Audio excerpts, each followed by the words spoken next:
3 months ago, you were texting her good morning every day. Now your name doesn't appear in her phone at all, and something strange is happening. She started noticing.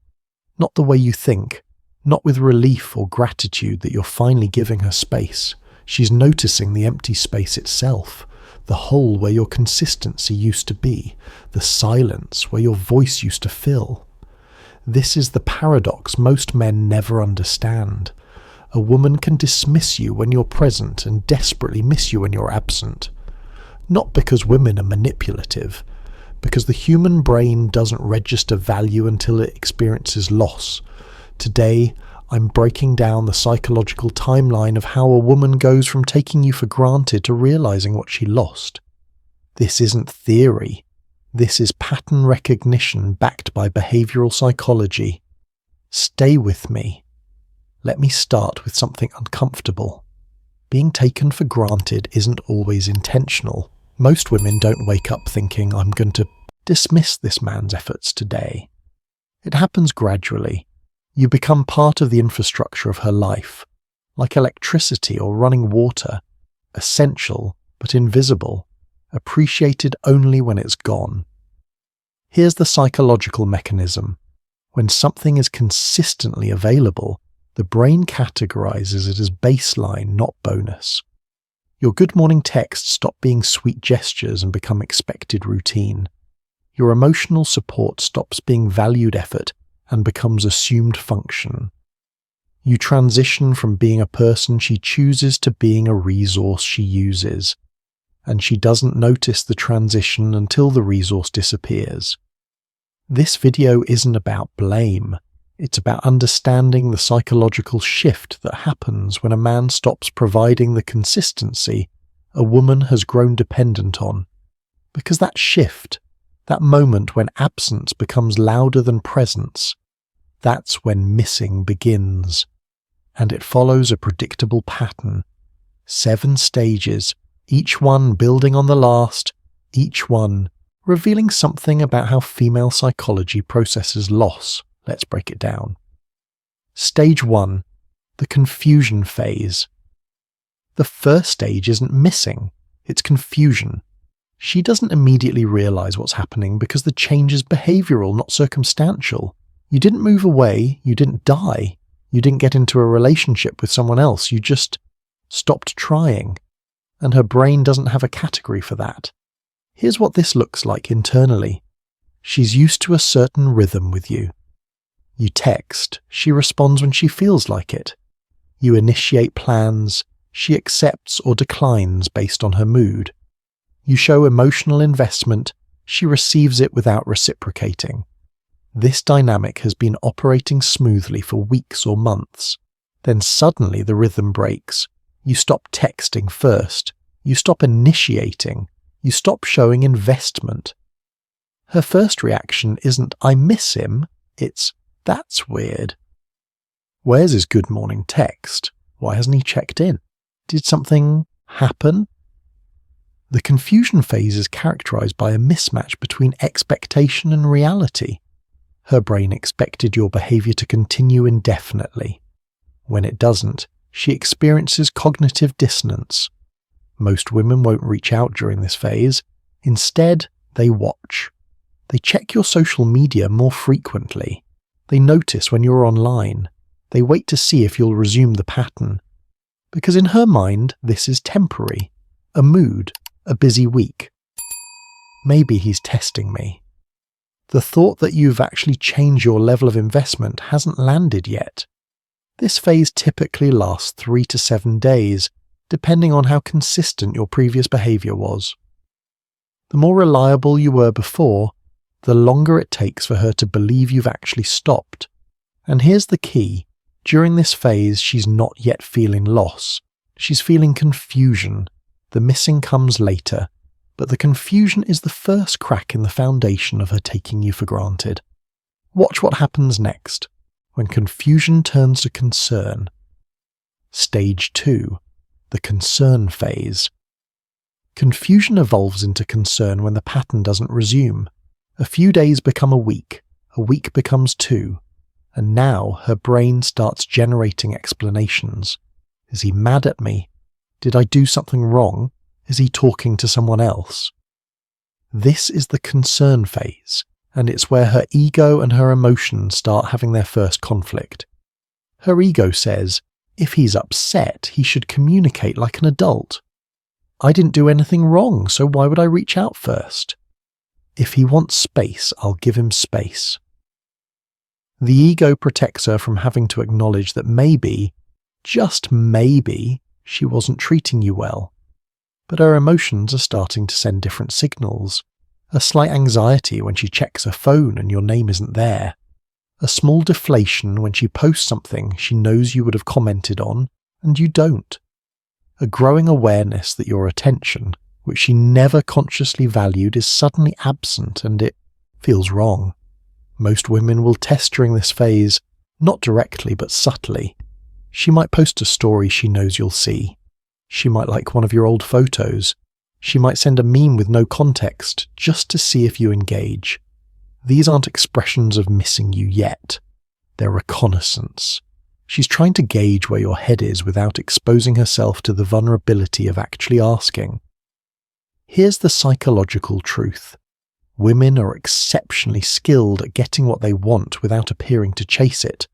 So during the concern phase, you might see increased indirect contact, while direct contact stays at 0. She's creating opportunities for you to re-engage without her having to admit she wants you to. If you don't take the bait, if you remain consistently absent, the concern deepens. And that's when stage 3 begins, the comparison phase.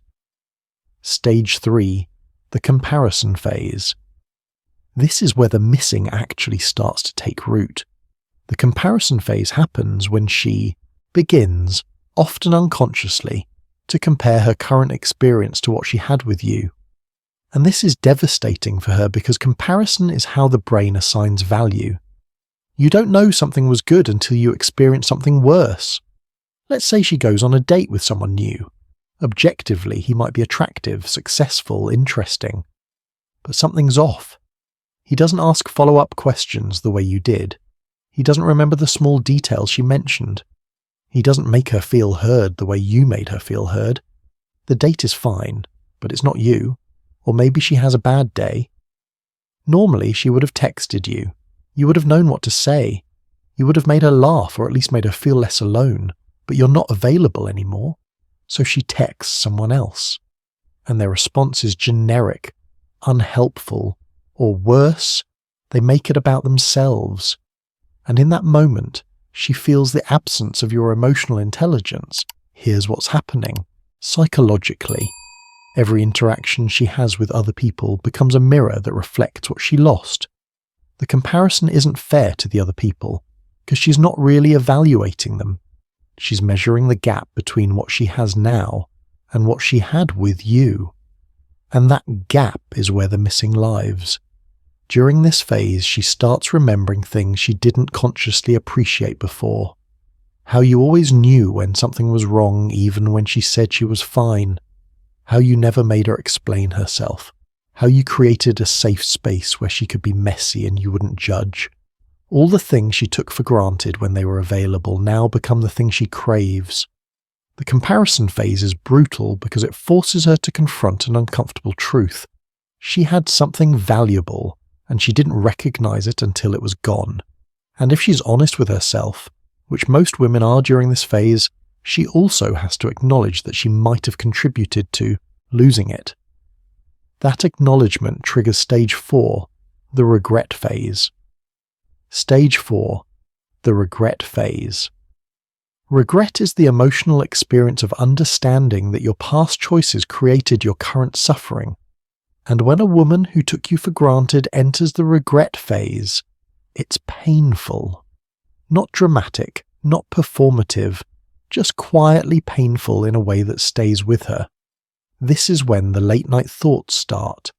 Lying in bed, scrolling through old messages, remembering conversations differently now that they're in the past. She starts seeing patterns she missed in real time. How you were always the one checking in.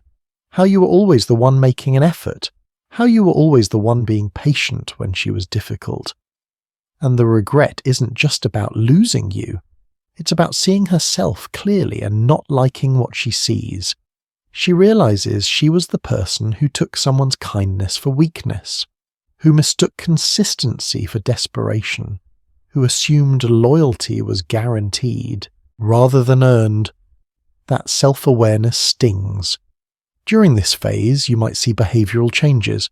She might reach out with something that feels random but is actually calculated. "Hey, I was thinking about that time She's testing if the door is still open. She's trying to see if you're still emotionally accessible, if you remember her the way she's starting to remember you. Here's the psychological trap for her. Regret creates urgency, but ego creates hesitation. She wants to fix it, but she doesn't want to appear desperate. She wants you back, but she doesn't want to admit she messed up. So she stays stuck between wanting to reach out and being too proud to do it directly. If you remain unavailable during this phase, if you don't give her the easy reconciliation she's hoping for, the regret intensifies. And that intensity pushes her into stage 5, the idealization phase. Stage 5, the idealization phase. Here's where it gets psychologically interesting. When a woman can't have access to you anymore, her brain starts reconstructing who you were, and in that reconstruction, you become better than you actually were. This is the idealization phase, and it's driven by a psychological phenomenon called rosy retrospection. The human brain has a bias toward remembering the past more positively than it was experienced in real time. When you were together, she noticed your flaws. Maybe you were too nice, maybe you were too available, maybe you didn't excite her enough. But now that you're gone, those flaws get reframed. You weren't too nice, you were emotionally mature. You weren't too available, you were consistent and reliable. You weren't boring, you were stable and safe. Meanwhile, all the good things about you get amplified.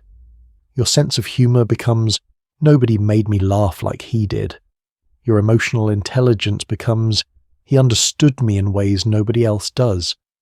Your patience becomes, "He accepted me exactly as I was." You're being remembered in highlight reel format, while current options are being experienced in real time with all their flaws visible. This creates a painful gap for her, because intellectually, she knows you weren't perfect, but emotionally, you've become the standard against which everyone else is measured, and nobody measures up because they're real and present while you're idealized and absent. During this phase, she might talk about you to friends. "I think I messed up with. He was actually really good to me. I don't know if I'll find that again."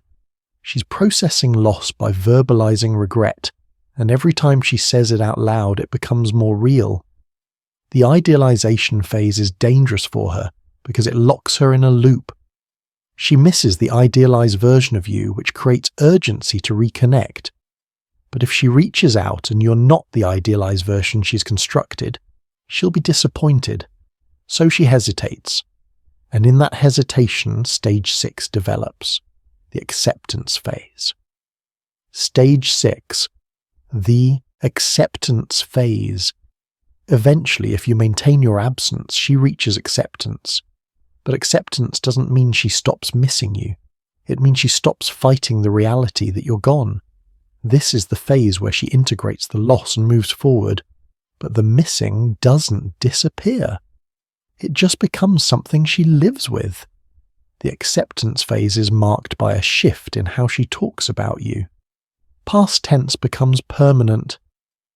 "He was amazing" instead of "he is amazing." "We had something special" instead of "we have something special." The door in her mind closes, not because she wants it to, but because she has to close it to move forward. Here's what's happening psychologically. She's given up hope that you'll come back. She's processed the regret. She's acknowledged her role in the loss, and she's accepted that this is the consequence. But acceptance doesn't erase value. It just puts it in the past tense. During this phase, you become a reference point. Other men will be measured against you, often unconsciously.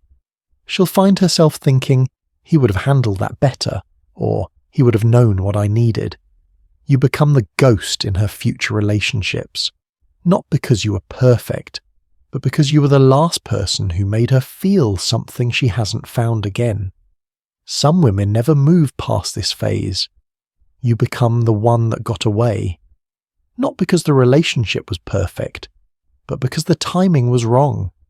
She wasn't ready to appreciate what you offered, and by the time she was, you were no longer available. But for some women, there's a seventh phase, one that doesn't always happen, but when it does, it's profound. The transformation phase. Stage 7. The transformation phase. This is the rarest phase, but it's the most important. The transformation phase happens when a woman takes the regret from losing you and uses it to fundamentally change how she shows up in relationships, not just with you if you come back, but with herself and with future partners. She stops taking emotional availability for granted.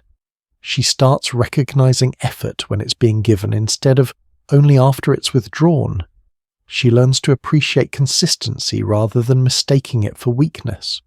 She develops the self-awareness to catch herself when she's slipping into old patterns of entitlement or emotional laziness. This transformation doesn't happen because she wants you back. It happens because losing you taught her something about herself that she couldn't learn any other way. She learned that good men don't wait forever.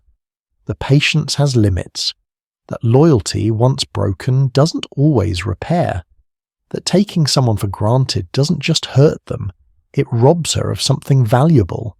Women who reach this phase often don't reach back out, not because they don't miss you, but because they respect you too much to reappear without having done the work. They understand that you walked away for a reason, and that reason was valid, so they take the lesson and apply it forward. If she does reach out during this phase, it's different. There's no ego, no games, no testing, just honest acknowledgement. I took you for granted. I understand why you left. I've learned from it. I don't expect anything from you, but I wanted you to know that you mattered, that losing you changed me. That's transformation, and it only happens when the missing goes deep enough to create real change, not just temporary regret. Here's what men need to understand about all 7 phases. Her missing you doesn't obligate you to return. Regret doesn't erase what happened. Transformation doesn't guarantee compatibility. And her growth doesn't mean you have to give her another chance. Because here's the truth most people avoid. Sometimes the best thing that comes from a woman missing you is that she becomes better for the next man. Not for you. And that's okay. Your job wasn't to teach her how to appreciate you. Your job was to maintain your standards and walk away when they weren't met. The missing she experiences is her consequence. The growth she goes through is her responsibility. And your peace, your healing, your future, that's yours to protect. You don't owe her access to the man you've become just because she finally realized what she lost. But if you're the man who walked away, understand this. Your absence created something in her that your presence never could. Clarity. By removing yourself, you forced her to see what was there. And whether she uses that clarity to grow or just to regret, that's on her. Your part is done. The most powerful thing a man can do when being taken for granted isn't to fight for recognition. It's to withdraw with dignity, to let absence do the teaching, to trust that your value will become obvious when you're no longer there to prove it. If you're watching this because you walked away from someone who took you for granted, I need you to hear something. You made the right choice. Not because she was evil, not because the relationship was hopeless, but because you chose yourself. And that choice, that moment when you decided your peace matters more than her approval, that's when you stopped being the man she could take for granted and became the man she'll miss. She might go through all 7 stages. She might stop at stage 3. She might never think about you again. And here's the freedom. It doesn't matter. Because the missing isn't about you getting her back. It's about you learning that walking away is sometimes the most loving thing you can do. For her, yes, but more importantly, for yourself. The men who get taken for granted are usually the men who give the most, the kindest, the most patient, the most forgiving. And the world needs more of those men. But those men need to learn that their gifts are valuable and should be given to people who recognize value, not people who ignore it until it's gone. So if she misses you, let her. If she regrets it, let her. If she grows from it, beautiful. But you keep moving forward, you keep protecting your energy, you keep choosing yourself, because the woman who truly deserves you won't need to lose you to appreciate you. She'll see it while you're there. Subscribe if this resonated. Like if you've lived this pattern. Comment if you've been taken for granted and walked away. I want to hear your story, because your story might save another man from staying too long in a situation that was never going to value him properly. And remember, being missed is not the same as being valued. Make sure the people in your life do both.